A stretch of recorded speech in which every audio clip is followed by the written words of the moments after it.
Hello, welcome to another episode of Test, Optimize, and Scale. It is an honor to have Marcus Svedin here with us today, YouTube expert, advertising extraordinaire, co-founder of Titan Marketer. Marcus, thanks for joining us today. No, thanks, Jason. Thanks for having me. Awesome. And I know you've worked with businesses from the ground up to scale into 6-7-figure operations, all from YouTube advertising. Yep. It's a topic I've been waiting to tap further into. We've done a lot with Meta. We do run ads on Google and YouTube, but there's so much more available in terms of direct response, ad performance on YouTube that so many marketers overlook. So I've been looking forward to today's discussion. Yep. No. Happy to jump on and talk about the thing I love. There you go. And where did it all start for you? What's your story? How did you get into YouTube advertising? Where did the path begin? Man. Where to begin? Okay, so in another life, I was an industrial electrician, and then one day I decided to be a good father, and I took my oldest son, to an indoor trampoline arena / death trap. And so I forgot that I was like in my mid-30s at that time, and I wasn't 12 anymore. And so I was jumping from one trampoline to another trampoline, and my knee dislocated, my right knee dislocated, and like all the ligaments, like the ACL, MCL, PCL, all the L's, right? They just like snapped, right? And it was the most painful thing ever. Anyways, I couldn't work anymore. And so I started getting into advertising because I've been dabbling in it, a bit of Facebook, a bit of email marketing, something. I've been dabbling for a while. Sure. So then I got into Facebook and I started doing that for a little while. But then YouTube started getting bigger. And I was like, oh, jump into YouTube. And then I was helping my friend out. He's now my business partner, co-founder of Titan Marketer, Ben Jones. And I don't know, we just teamed up, and then we started dabbling into YouTube. This was probably back in mid 2019, somewhere around there. Nice. And it was amazing. It was amazing. Like our return, the cost of the cost of clicks and the return, our CPAs were just freaking a lot better than on Facebook. And we're like, whoa, I think we've discovered something here, right? Yeah. And we were really brand new to it, right? And we weren't as refined as we are now. But and then it just kind of grew from there. And then we just started to get more and more to YouTube. We eventually phased out Facebook out of our stuff. And then now we just focus purely and simply on YouTube. And that's because it's just a huge market for it. And like no one's doing it. So we're just like, we'll just stay here, So in a nutshell, that's kind of how it all happened. Sure. So industrial electrician, heard your knee at a trampoline park. I was actually at one of those, I like how you call them, death traps, over the weekend. Client had his birthday party there, but about 30 to 40 something year olds hopping around. No injuries. That's dangerous. But, that's dangerous. But it sounds very believable after being there, hurting the knee. Got into advertising, YouTube, eventually phased out Facebook because of the performance you're seeing, which, is a big discussion these days, especially post iOS 14.5 and later updates that occurred April of 2021, May 2021, where Facebook users have to opt in to be tracked by an advertising pixel, something that's off app for Facebook. Tracking's much better with Google. But generally, the overarching idea is YouTube. It's more branding, almost like broadcast television. Hey, pre-roll, you're showing up somewhere. How can you break that down for the audience to say, nope, that's a misconception? The targeting that's available, the types of messaging, the funnel that you could take audiences down is actually going to produce, as you said, a better CPA, a better cost per acquisition, whether it's a sale, an install. We work on a lot of campaigns where that's an investment conversion, a lead for businesses. how do Yeah. you set it up to be a performance machine versus just a strong tool for branding? Yeah. So, okay, so where to begin? All right. So the great thing about YouTube is it's video advertising, right? Now, when you run with uh skippable in-stream ads, right? These are the ads that you can skip after 5 seconds, right? They're going to be any marketer's bread and butter, right? They're the lifeblood of any marketing business, any YouTube advertising business, right? Or any business running YouTube ads. Now, you have 5 seconds to talk to someone before they can skip. And that doesn't seem like a long time, but you can say a hell of a lot in 5 seconds, right? So the first thing you need to do is figure out, okay, who, and I know probably you and all your listeners have heard this 1,000,000,000 times, but who is your avatar? Now, you may have multiple avatars. Each avatar is going to have a different message. So, perfect example is, you know, we have someone who's been doing Facebook for a long time and they're frustrated with Facebook and they're looking for a different alternative, right? Maybe their ad account's been shut down for some stupid reason or whatever, right? So they're frustrated with Facebook, okay? And we have another avatar who isn't doing Facebook. They've probably never done advertising before, right? So we're going to give each of them a different message, right? So in the first 5 seconds of say the Facebook avatar, I'm going to say, is your Facebook advertising driving your hair 50 shades of gray? Maybe you should try YouTube ads. Okay.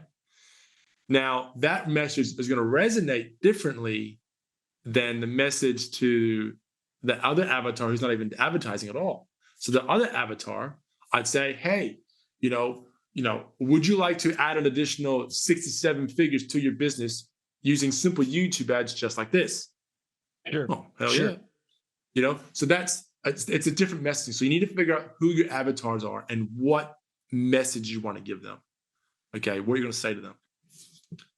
So then the next thing you do is you need to basically script out your ad. And this is the hardest part. This is one of the hardest part to YouTube advertising. Now, what you need is that, and this is kind of off a little tangent real quick, but getting into YouTube ads is a lot harder than doing like Facebook ads or Google search ads or display ads or anything like that, right? The barrier to entry is much more difficult because you have to create a script and you have to create a video, like a content video, right? Posted on YouTube. So with your script, right? Oh, sorry. And as a result of this difficulty, right? Hardly anyone's doing YouTube. It's like 8%, 9% of US businesses, US advertisers are actually using YouTube as a platform. And a lot of the advertisers on YouTube are like your big corporates like McDonald's, and car companies, and insurance, and blah, blah, blah, all them, right? So there isn't a whole lot of people doing it. So it's a really good opportunity for anyone with a marketable product, okay? So what you want to just kind of getting back to my original thought, what was a script, your message has 4 parts. There's 4 parts to a YouTube ad script. Okay.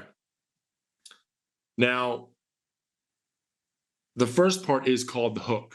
Okay. This is your 5 seconds where you have to call out who your dream client is. Who do you want to talk to? Who do you want to listen to your ad? Right. So, for example, is Facebook advertising driving your hair and turning your hair 50 shades of gray? Right. Well, in that first 3 seconds, I'm talking to people who are doing Facebook advertising, who are spending money on Facebook advertising. And then I'm putting the idea of YouTube in their head. If you're not running Facebook ads, you're going to hit skip, right? And that skip button is your best friend. You love that skip button, right? Because it's weeding out the wheat from the chaff, right? It's separating them. So how does that affect you on pricing? If they're pressing doesn't skip, affect you at all. quality score. You don't get charged if someone has a skip button at all, right? So someone presses the skip button, that view does not count towards the CPM, CPV that you're bidding on. Yeah, it doesn't count towards the CPV. So basically, with most YouTube ads, basically you only get charged if someone views your ad, and the view is Cost per view. Yeah. someone who clicks, someone who watched your whole ad, or someone who watches at least 30 seconds of your ad. True view. Yeah. Yeah, So, so in that first 5 seconds, you want to weed everyone out with your hook. Okay. Now, the next part of your script, right, is going to be what I like to call the elevator pitch. Okay. So just for example, you get to work, right, and you have a proposition that you want to pitch to your boss, right? So you go in the elevator, you go all the way up to the very top floor where the boss is, and the boss gets in the elevator with you, right? So then you have from the top of the building to the bottom of the building, the elevator, to pitch your idea, right? To get him interested, right? So that's what we call elevator pitch. So in this period, you have like 20 seconds, 25 seconds to say to the person you just hooked, hey, in the next minute or the next 90 seconds or whatever, I'm going to show you boom, boom, boom, boom, boom, boom, boom. You're going to discover boom, boom, boom, boom, boom, boom, boom, right? And then at the end of that, you put like a little mini call to action, right? So, if you want to learn more, whatever, or discover more, click below, right? So that all happens within the first 30 seconds, okay? Then after the elevator pitch, you have the story, okay? In the story section, that's where you deliver on what you promised in the elevator pitch. So that's where you deliver the education, the value, and whatnot, okay? That's pretty straightforward. And the last part is the fourth part. It's the close, okay? Now, the close is really important, and you need to sell the close. You need to sell the call to action, right? You need to sell the click. So a lot of advertisers that I see who particularly do like YouTube ads in the first start, at the close, they go like, oh, so if you'd like to discover more, if you'd like to join the masterclass, or if you want to get this PDF or blah, blah, blah, whatever your offer is, click below, okay? And then that's it, okay? That's a terrible close. Hook, pitch, close. The hook's 5 seconds. Yeah, hook, elevator pitch, story, close. How long is the story? The story probably goes for anywhere from like a minute and a minute and a half. Right. Your overall ad needs to be less than 3 minutes. And the close is a quick 5-second call to action. Yes. So, but you need to sell it. You need to sell the click. Yeah. So you need to sell, for example, for us, we'll say, so if you'd like to discover how to generate an additional 6 to 7 figures for your business using simple YouTube ads just like this, click on the link below. You'll be taken to a page that looks like this, and then we'll show like our landing page where you can register for our masterclass, and I'll see you there. Boom, done. Hook, like you said, our Facebook ads, turning your hair is 50 shades of gray. Yeah. Elevator pitch, no more than 20 seconds. Over the next minute and a half, I'm going to explain to you how to use YouTube to outperform your Facebook ads. I've tried other things. This is the best channel to use. Exactly.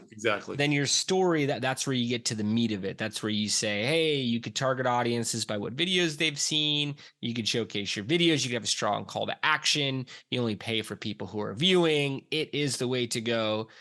That's about 60 to 90 seconds. I imagine 60 is better, but depending on the format, 90 could be utilized. The sweet spot for an ad is about a minute and a half to 2.5 minutes.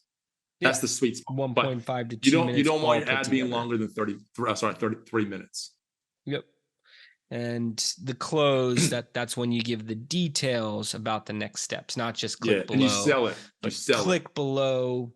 This is your closing. This is your sale. How many variants are you testing out for this? I know before you said, hey, which I love, customize the hook for the audience you're going after. How many avatars do you generally recommend? And then how many different sets of creative should you test for that avatar? So usually you'll have, you want, it depends on your business, but we have about 3 avatars, right? So we have about 3 avatars, right?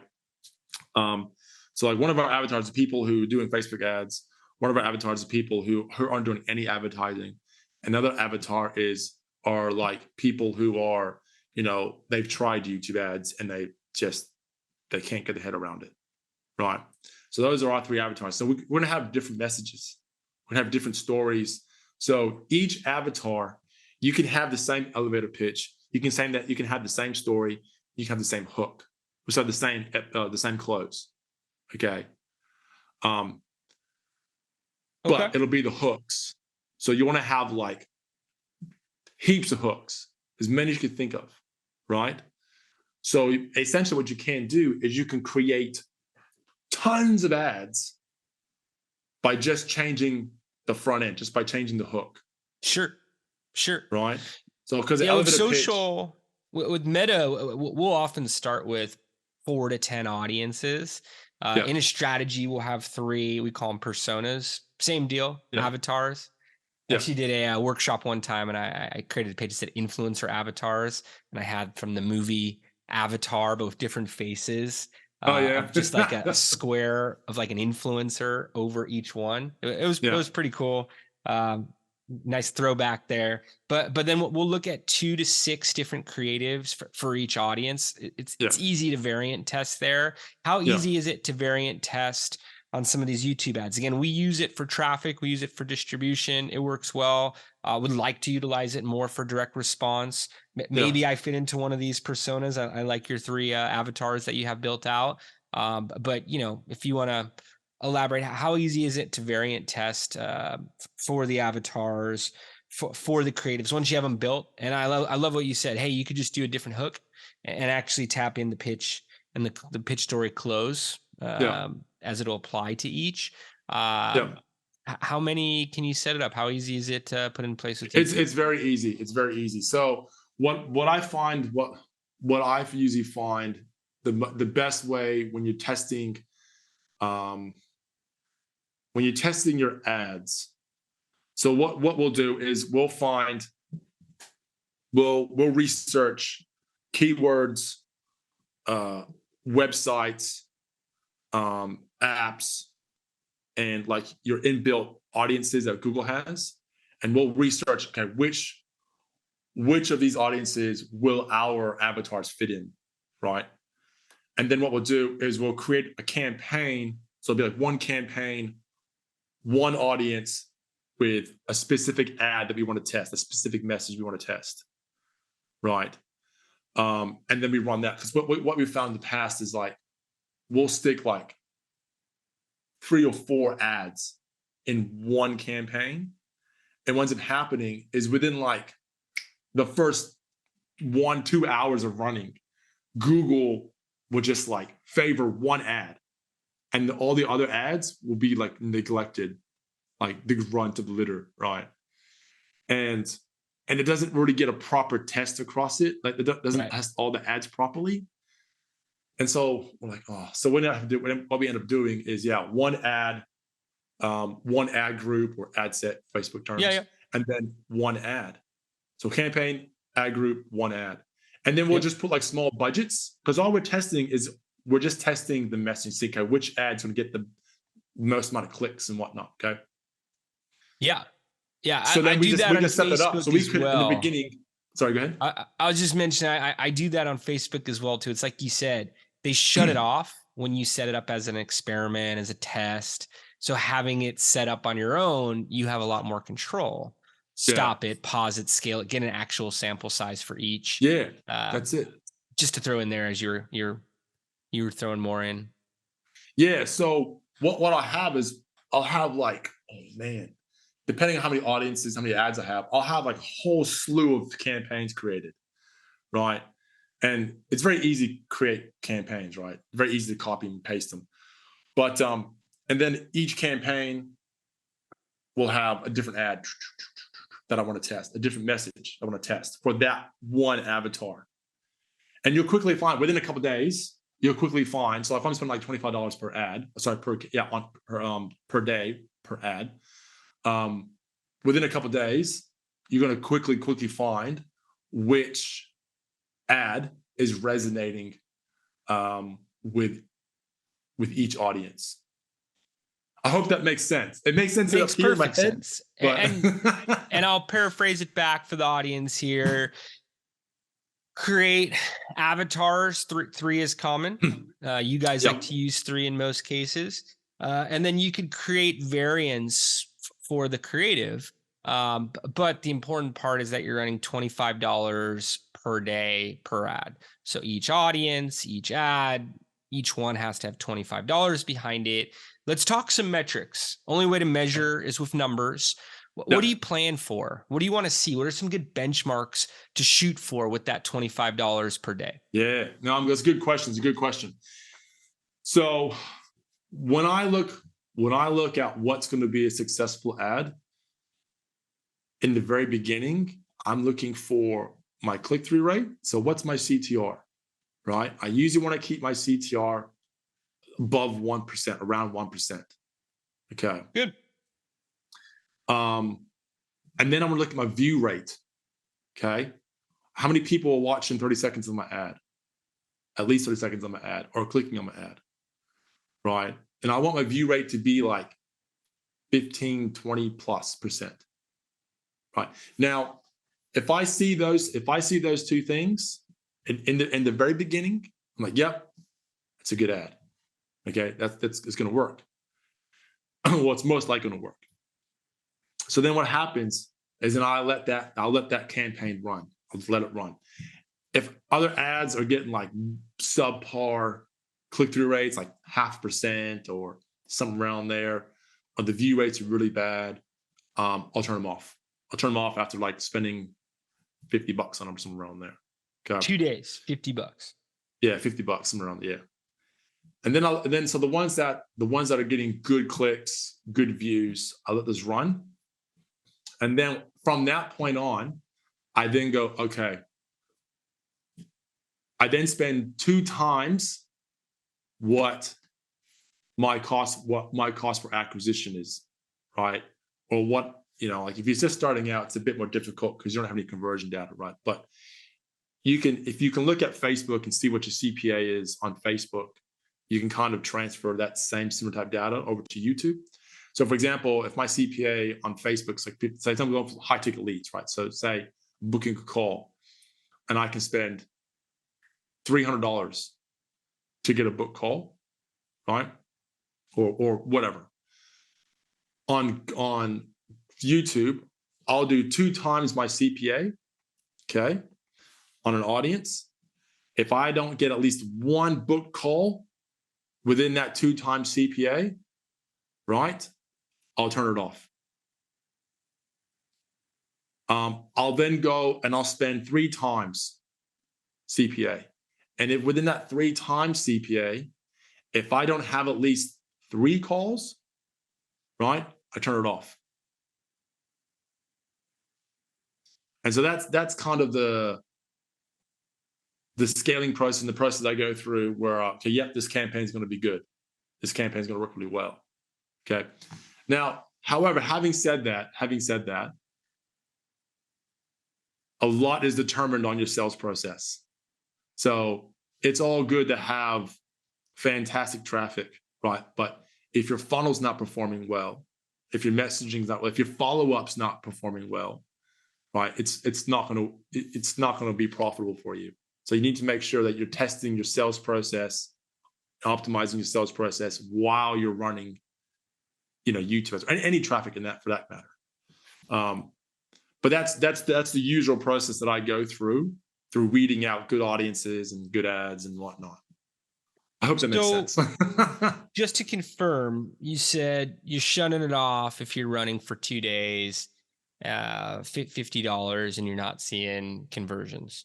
No, if I'm not, so after $50, if you're not getting the right click-through rate, if you're like at 0.5%, sub 1%, correct. Then on the CPA, the cost per acquisition, you're using the example of booked calls. You said $300. I imagine it works the same if it's a $50 lead, B2B. What you're saying is if you get to 2x, if you spend $100 and you're not seeing conversions, click-through rate's there, but you're not seeing conversions, you're shutting it off. And then if you're spending 3x $150 and you're not seeing 3 leads, meaning by the sound of it, you're not matching the CPA that you're seeing on Facebook, the cost per acquisition, you then shut it off. Yeah, correct. Okay. Because see, once you start getting one conversion, Google then starts to learn, right? And then, so the more money you spend, then the more chance it gets to learn, and you should start seeing more and more conversions, right? And so that's how all our campaigns work, all my client campaigns work, and whatnot. And it's worked out pretty well so far. But it requires patience, and there's a process, and a lot of business owners are quite impatient. Like, yeah, they're pretty patient some things, but when it comes to like marketing, they're not very experienced with it. They're like, oh, I'm spending this money. I'm like, oh, be careful. Like, just let the process do its thing, and I know who you're talking about. yeah. That's why we created this podcast, is to be able to, demystify anything, to be able to give actionable insights exactly as you're laying out here. And it's true. You don't want to shut things off after a certain point. And I want to, elaborate on that further. As you're saying, Marcus, it requires patience. This does not mean 100%. spend $150 and you're going to see all your dreams come true. And if you don't, shut it off. YouTube advertising is not for you. What you're saying is you're going to move to the next audience. You're going to move to the next hook, the next pitch, the next story, the next funnel. I know we were talking about look funnel, at your how landing important. page. Yeah. VSL, long form copy, like, you got to split test your process. Like, I've had so many people come to me. I've had a lot of, not a lot of somebody, but I've had clients say, oh, it's not converting. Sure.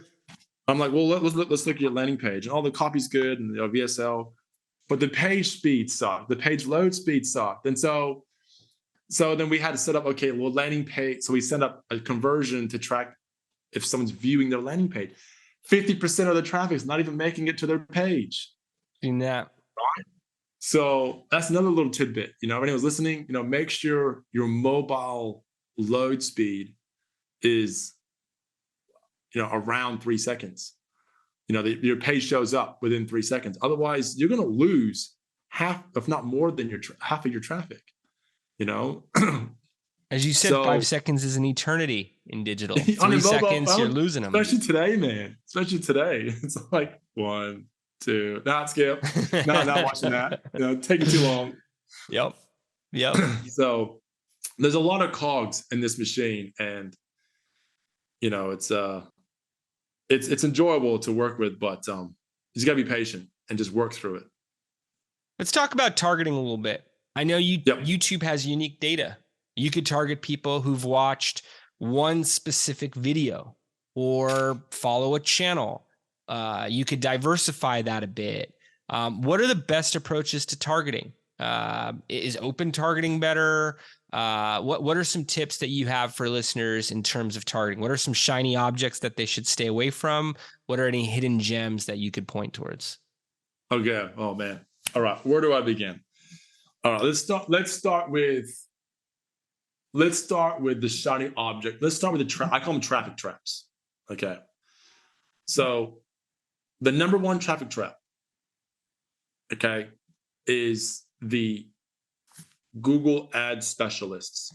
Okay. Yeah. They're not specialists. They've never run their own campaigns ever. They've never spent money on their own campaigns. Okay.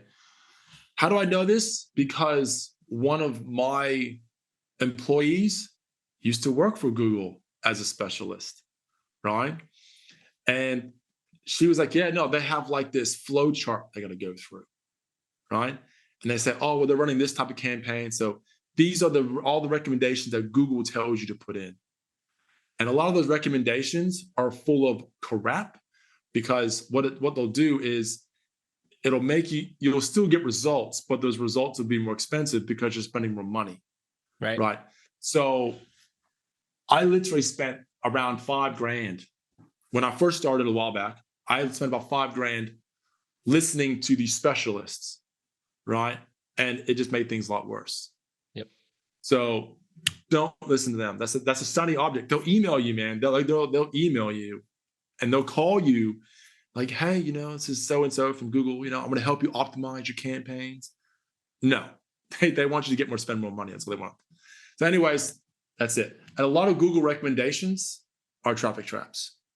So they say, oh, hey, spend some more money, or hey, change this bid strategy, or hey, maybe you should, enable this particular campaign setting, right? Don't listen to it. Okay. Do some research on that stuff before you even turn anything on or off like that. Because a lot of it's just Google telling you to do these things so you give them more money. That's all it's about. Okay. So those are the shiny object stuff, right? Stuff stay away from. So going to the targeting now. So with broad targeting, so just like you're just targeting just demographics, so like age, gender. You can even target, I don't know if you can do in the States or not, but you can target household incomes. I don't know if you can do it on Facebook in America or not, but you can target household incomes on Google with YouTube. You used to be able to do more of it with Facebook. Now it's top 5% zip codes. There's some general type settings. For what we do for investors, we build databases to then upload as custom audiences. Yes. But household income, excellent. And you said basics, geo targeting, mobile devices, types of devices. Yeah. So with broad can work really well. Just make sure you have like all your demographics and whatnot all sorted out. Okay. Now the best audiences that I have found, if you want to get a bit more targeted, so you can target website audiences, right? So anyone that's visited certain websites. Okay. Now, when you're building out a website audience, okay, you want to have anywhere between 3 and 7 audiences, 3 and 7 websites that you're targeting, and they're very similar, very similar websites, right? So, for example, one of my favorite ones are like web builders, like ClickFunnels, or CRMs. So I have a web building with like WordPress, ClickFunnels. There's a few other ones in there, right? And I clump them all together, and that's one audience. Okay. And then I'll have another audience like CRM, so like Entreport, Salesforce, ActiveCampaign, HubSpot, those sort of things, right? I'll clump all those together, and that'll be another audience. So they're all very related. I wouldn't mix them together, but they're very related to each other. So with your targeting, websites works really well. Search, so Google Ads search, so not Google Ads search, Google search, right? So you can target search specific search terms, right? You can create audiences based around what they've typed into Google search, right? Again, 3 to 7 searches, 3 to 7 search terms in each audience. Okay. Again, each search needs to be very related. Okay. And then another really good one is apps. So you can target apps in the Google App Store, those users. It's really good. And then in-market audiences. So Google has like pre-built audiences for you. And one of the best ones are called in-market audiences. So Google has so much data on us, right? Like tons of data on us. Like what videos we watched, what websites we visited, what restaurants or where we go, what locations we visited, what apps we're using. If we say, hey, Google, it's listening to that. And basically it has all this data on us. So it knows that I'm in the market for fishing gear because I'm always looking up fishing gear. So it'll have like pre-built in-market audiences. And then you can target those people, right? And that works really well also. So if I had to choose through my three favorites, I would choose websites, search terms, and in-market audiences. If I had to choose my top 3. Yeah. What about YouTube? I hope that made sense. Yeah, perfect sense. like you said, you could type in websites, be able to choose the top 3 to 7, and actually target the visitors of that. Huge. Um, Apps, same concept. In market, uh, eh, being able to find people who've been searching those type of sites, all on top of broad targeting as a variant, all on top of household income. A Yeah. lot of things to test out. What about YouTube behavior? People who have watched or engaged with different videos or channels. Yeah. So you can do that. Now, the one thing about YouTube advertising is it has to be, you have to have volume. You have to have volume with your targeting, right? So if I go along Yeah, what are some and good sizes? you want to have, Google doesn't actually give you, doesn't say, oh, you have to have this much volume. Like there's no set precedent of has this volume. So with placements, right? Depending on what, like your geographical targeting, right? You want to have several hundred placements in your targeting, right? Several hundred, because Do you see you ones need work volume of views, Do you see ones right? work better than others? Meaning, branding versus direct response. If you're showing up, you know, mid roll for a golf video and you're a golfing brand, but you're not looking for direct response, you're showing up on somebody's TV. I watch most of my YouTube usage is on TV in the Yep, morning. I'm not yep, really clicking through and converting. I'm not an ideal audience for direct yep. response. Meanwhile, the little usage I do on my phone, I have click through ads. I have converted, especially for educational products. So that's a good time to reach me on my mobile device.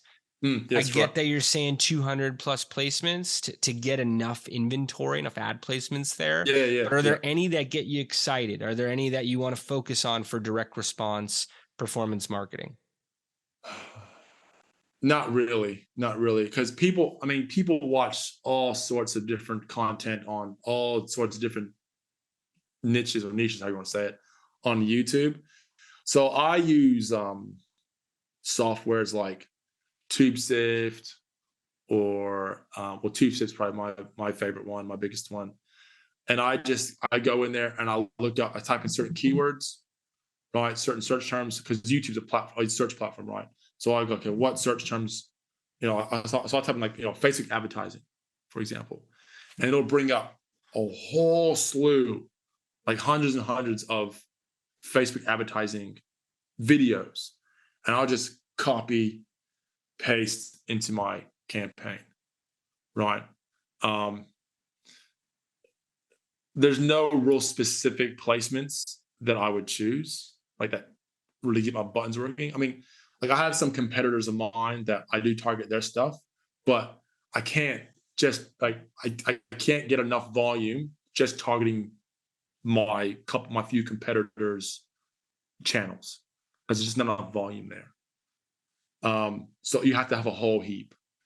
So there's not really one or two specific ones that really get my buttons pushing. Um, but yeah, I just use TubeSift and I just grab a whole heap of different placements and chuck them in there because it's all We, around you. It'll be around Facebook advertising, right? So then I'm putting my Facebook ad message, the hook, in front of those placements, and it works well. We do have a funny story. It's actually recent too, but we had a client share with us a influencer video on YouTube that they did not like, and created an ad with a rebuttal that shows up just for that video. And it's Yeah. getting so much traffic that people in the industry are talking about. It was mentioned on call today. So we've Oh done yeah, some yeah, yeah. specific things like that. Again, not like performance marketing. And that's why this is so interesting to me. And I know it's a huge emerging category. But anything like excluding TV audiences because they're not going to be clicking as much. I know you could click on your Yeah, phone, no, that's but good. That's a anything very good like question. that? Yeah. So you want to exclude mobile apps from every campaign, every campaign, because kids, man, kids will kill your budget. Freaking kids, right? I have 4 of them. Okay, so I can say that, right? Yeah. So You said they kids leave all, too much chocolate around the house, especially after oh Easter. man, don't even get me started. Friggin' Easter, I've thrown all the chocolate out and keep finding on the floor. So you need to exclude mobile apps because some kid will be on friggin' Fruit Ninja or something like that, and they're swiping away. Oh, look, they accidentally clicked your ad. Okay. Well, what happens when you have 1,000 kids accidentally click your ad? And how many kids are on mobile game apps every minute of the day? Like millions, probably, right? So you need to exclude mobile apps. You want to exclude display, the display network. Okay, you need to Banners. exclude that. Yeah, you don't want your ad, you don't want your video ads showing up on some website, right? The only ad you want to show on websites are your display retargeting ads, which Right. are just static banner ads, right? Reaching Get rid people of who've already been those. to your site, already in your funnel. Absolutely. Exactly. And then I always exclude TVs. So if I'm running direct response, I always exclude TVs. And the exact reason you said before, people sitting there watching a TV, they're not going to opt in. They're not going to give you their name, email, phone number, go through your qualifying questions, that kind of nonsense. Like, they're not going to give you that. They want to watch TV. They want to watch their program, right?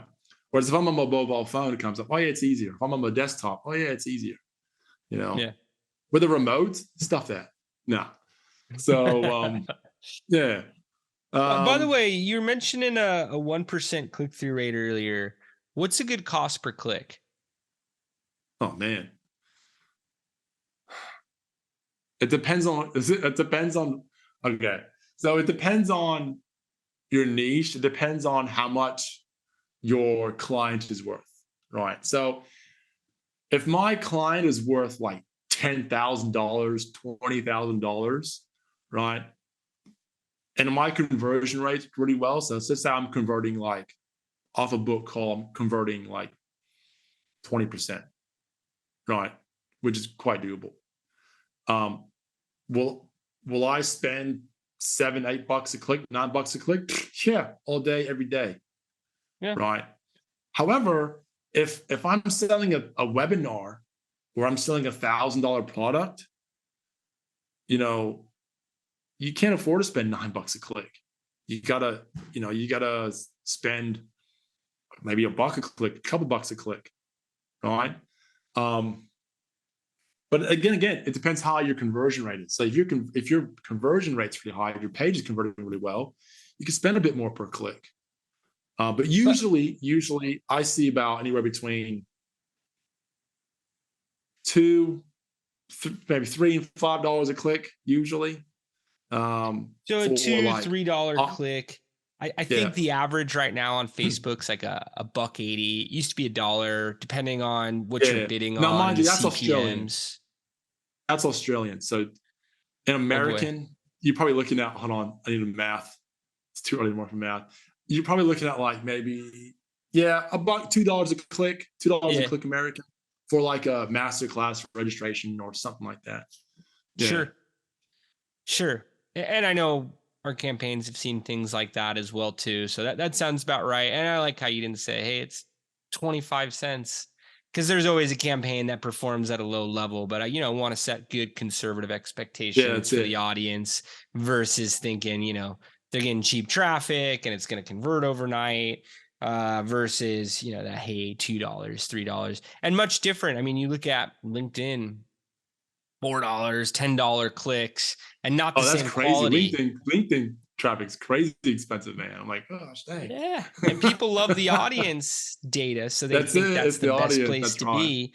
But you could do outreach. There's other things you could do there that I find to Or be you can far just target more. the LinkedIn website with your YouTube ads. There you go.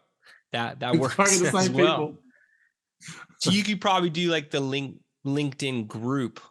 I, I don't know. It By depends. the It URL. depends Yeah. on the Okay. URL. it It'd be depends on fun who to you play around with. You're definitely getting my gears going. I imagine listeners are enjoying this as much as I am. And I know you have a lot of content out there that they could, dive in further with you here. But you've talked about a lot of the great fundamentals in terms of audience, definitely the creative, and some of the things around funnel. And I know we could do hours on the funnel alone, and that applies to every channel. I do want to get to a few questions around what to test, how to optimize, and any tips towards scale here as well too. So, you gave some great ideas. I hope these questions aren't redundant by any means, but, let's say we have a listener who hasn't run YouTube ads before. Yep. They've run Facebook, so they fit that persona that you mentioned. Perfect. What do you recommend for them to, definitely add to their test so that they see performance? Okay, so if you're already running, if you already have converting campaigns, converting offers on Facebook, switching over to YouTube is really simple. It's a lot easier because you already have the data. You already have a sales process that's working. Okay, so what you want to do is look at your messaging you're doing on Facebook, right? Look at that messaging, and then you want to transform it into the format for YouTube. Okay, so I haven't done Facebook ads in quite some time, but usually you want to grab their attention with stop the scroll, right, to grab their attention or something like that, right? It's been a while since I've done it, but we have clients that have done Facebook advertising, like they're spending tens of thousands of dollars a month on Facebook advertising, and so we've looked at their messaging on their Facebook ads, and we've just changed it around. We've changed the hook around, so we've created a hook based upon that messaging. And we created an ad script into our YouTube ad format. Okay. And then you need to create the ad. Now, I want to touch base on this real quick. Is when you're creating a YouTube ad, all you need is a good microphone, your mobile phone, like a good camera, and that's Selfie it. video. Yeah. You Feels can raw, do a doesn't selfie, feel or you too can have someone polished. but you don't need to have Hollywood style, commercial, crazy style ads, because it's not relatable. I don't relate to Mercedes-Benz commercials, right? I don't relate to McDonald's, I don't relate to that stuff, right? Whereas, if I see someone on YouTube and they're showing me how to use this new piece of scuba diving technology, right, and that kind of thing, and I don't know, to me it's good, it's more relatable, right? If you have a mobile phone, it looks more authentic, makes it more relatable, more trusting. More trust leads to higher conversions, right? And so no Hollywood style ads. So then once you kind of your script ad created, you create your campaigns, you map out your audiences, you map out which audiences and which ads you're going to add to which audiences, and then you want to start with a max conversion bid strategy. So this is kind of getting into like nitty gritty of things. I don't know if this is what you want or not, but Absolutely. This is kind of nitty gritty thing. So there are two bid options on YouTube, on Google. There's target CPA, TCPA, and there's max conversion. Okay. If you have no data on your account, you don't want to use target CPA because Google doesn't know what your target CPA is, right? So you need to run like a max conversion campaign. You wait till you get about 200-300 conversions, okay, and then you can swap to the more you can then swap to the more automated bid strategy of target CPA, right? And then once you're at that stage, then it's much easier to scale. You can pump a lot more money into that campaign, right? And it'll waver for a couple of days, and then it'll kick back off again. Yep. Right. So like we had this one importer exporter client that do coaching, and same exact thing. They never done YouTube ads. They came to us like 2 years ago, and basically we started some of their ads off at like $30, $35. And now some of the campaigns are like $200-$300 a day, just pumping it out. And they come in, they turn it off, they turn it back on, turn it off, turn it back on. And yeah, it works really well, but it's taken time and data and patience to get there. For max conversion bid. Yeah. Yeah. Anything else I in hope that terms makes of the sense. setup? Yeah, 100%. As an audience, as a media buyer, founder, marketers going in there, they're setting up the audiences, they're plugging in the creatives, and they have to buy. And when they do so, you recommend set up the market. I'll call it the Marcus max conversion bid strategy. Yeah. That's it. And The and Marcus, why? I like it. There you go. And while they do that, there may be some ups and downs, maybe slow for a few days, but it'll pick back up in spurts. Anything else that they should test out in terms of the purchasing and what they're putting in there? So you want to be testing audiences, testing ads, you want to be testing landing page copy, you want to be testing, like long form copy versus VSL. You want to be testing, what else? Make sure like your follow-up sequence is in place. What else should we be testing? Those are the main things. Like those are really the main basic things that you want to be really testing, But the biggest things are hooks. Your hooks. All comes down to the with your hook. ads. All comes down to the messaging. You got to get that attention. I like to use offline, online analogies. If you just start throwing something at someone on the street or use the elevator pitch, if it doesn't have that good hook, you've already lost them. Yeah, that's it. Exactly. The hook's the most important part of your message. Now, let's say you get everything set up.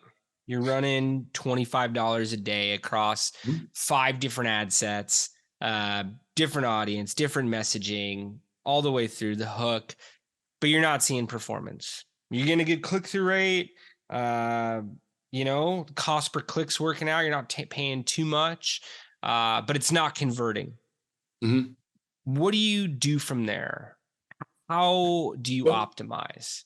And to me, by the way, this is the big question for any marketing campaign.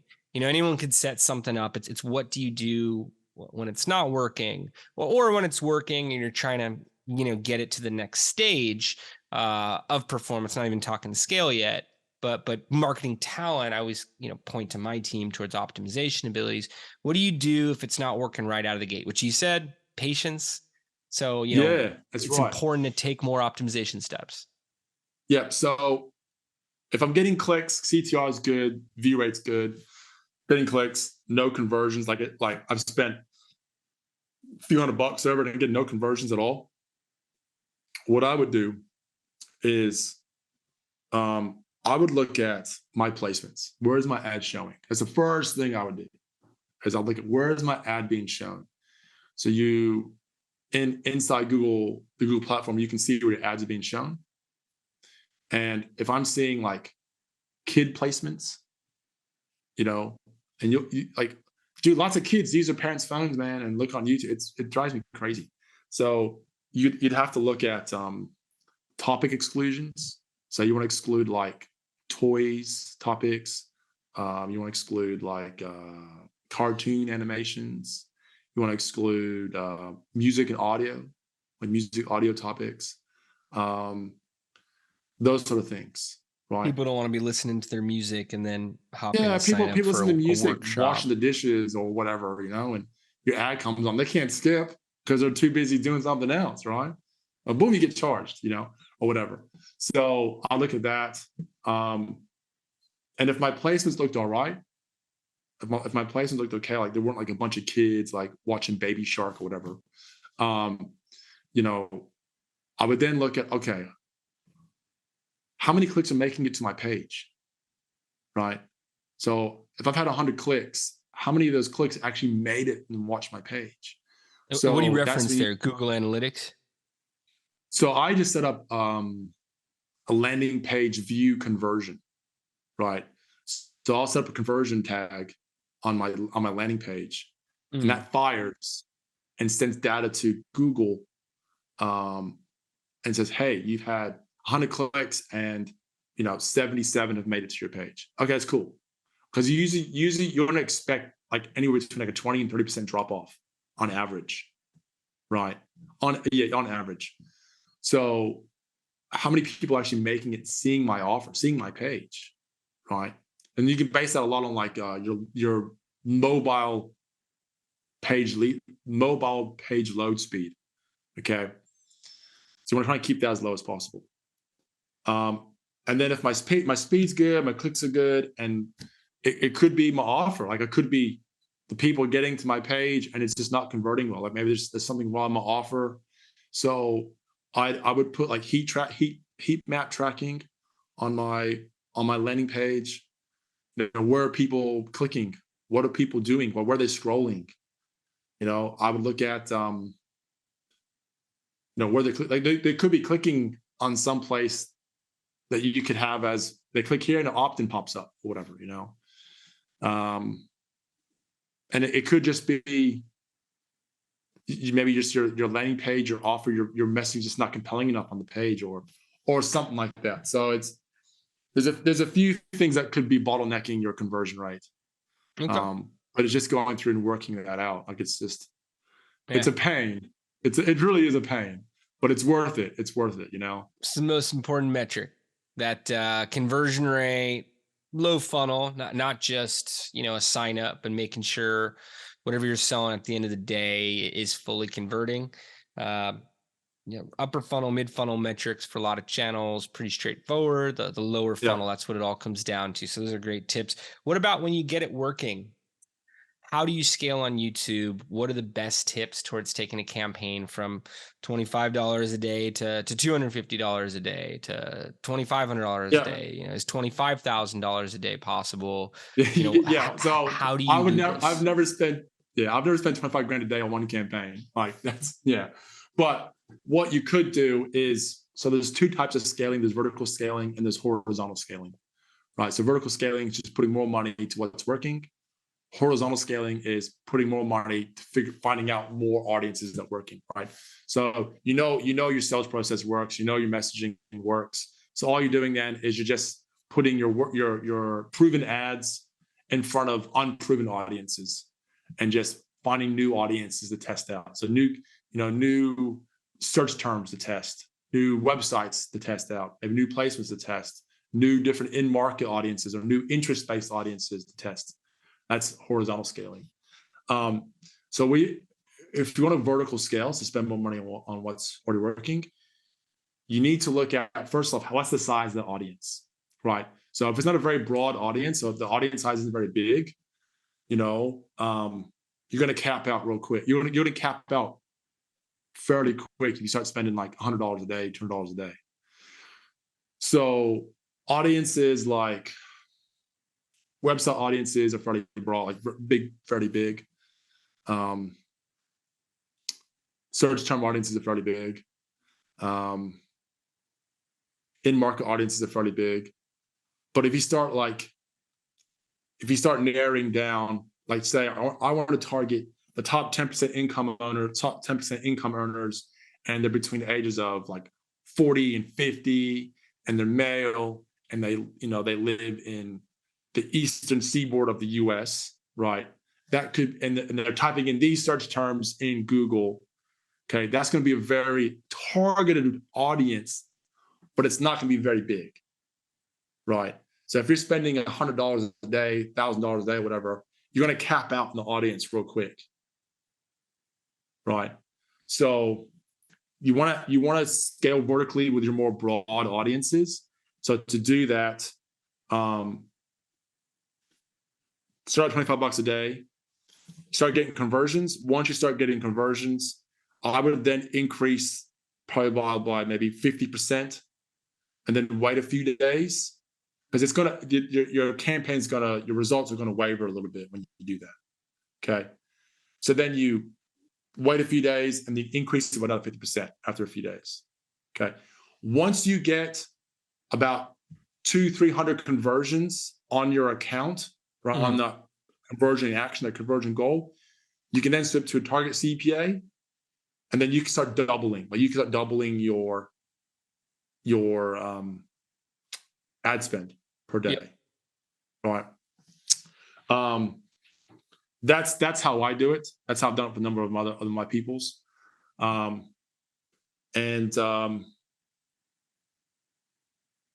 Yeah, it's probably the best way to go in the very beginning. But you have to have that data. Don't start doubling ad spend when you're still running max conversion campaigns, because it's gonna freak out. Gotta get the conversions. You're saying move it over to target CPA at that point, not leave it in max conversion, or just either one, making sure you're getting the conversions before you start cranking it up. Correct. All right, excellent. Well, Marcus, you've given a lot of information here. I think founders, marketers, VC industry professionals that listen in have been taking note all the way through. I know I'm going to be sharing this with my team. Any final thoughts as we begin to wrap the episode up? And what is the best way for listeners to get in contact with you? Yeah, so final thoughts would be, there are two parts to making sales, and that is traffic and conversion. Mm-hmm. And if one of those parts isn't working very well, it's gonna be difficult. So you could be having great traffic, but if your conversion process is not doing well, you're not gonna make money. I run a bit of an agency.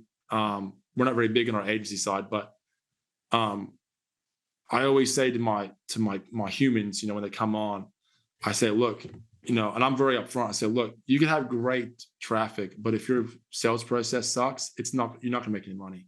So we need to make sure we have both things working. So just make sure you're always testing and trialing your ads, test and trial your copy, your landing page stuff. Always be split testing. That's probably the biggest final thought I have. Oh yeah, and don't listen to Google specialists. They don't when they call the you shiny objects. Shiny object. Don't man. Yeah, don't listen to I them. like Trust that. me. I could see that as like a T-shirt. Don't listen. Yeah. Specialists. It's a trap, Some people have listened to Black Sabbath. Others have don't listen to Google specialists. That's it. Marcus, I can't tell you how much I've enjoyed the conversation here. Not to cut you short. Anything you want to add? Good. Yeah, no. So if anyone wants to get in touch with me, or you can visit typemarketer.com, or I have a YouTube channel. Just type in Marcus Svedin and you see my big fat ugly mug. And I've just started it maybe like a month and a half ago, so maybe a month and a bit ago. So I have a bunch of videos on there and tutorials and stuff. So if you want to check that out, a lot of good stuff there. Just YouTube Marcus Svedin and you'll find me. Boom. And highly recommend that you do. I'll give you a link to some free resources with like YouTube ad templates, hook templates, and we actually have a big spreadsheet with all the different pre-built audiences that Google has. So it gives you like a 30,000 foot of all the different audiences that are in Google. There's a number of resources in there. So I'll give you that link to give to your listeners. We'll be happy to put it in to our YouTube listing here, and recommend you follow Marcus. I imagine he's going to be putting out more content like this over time. Marcus, can't thank you enough for taking the time to hop on the podcast today. Really appreciate it. No worries, Jason. No worries. Excellent. And thanks everybody for tuning in. We'll see you next time.